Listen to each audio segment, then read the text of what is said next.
So as a filmmaker just starting out, your primary goal is to figure out how can you tell stories that people actually care about? How can you be remarkable? How are people going to remember your movies? What are you doing to ensure that those people are out there and sharing your movies and talking about your movies? And it could be that you're one of the guys or gals that has to make 20 movies before you break through and make that really awesome movie that everybody's talking about. Because it's a craft. Not everybody gets to start out and have a hit or a home run with their first movie.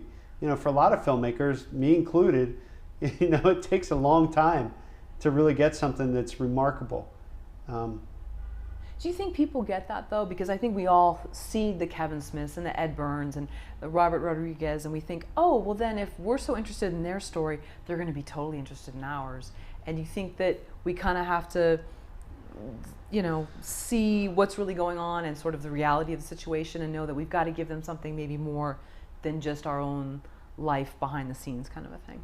Yeah, well, I think when you're a first-time filmmaker and you're not known, there's several things you can do with a project to make you more known. One is to affiliate yourself with people and get people involved in your project that already do have a following, even if it's a few thousand people throughout social media, if they're well known.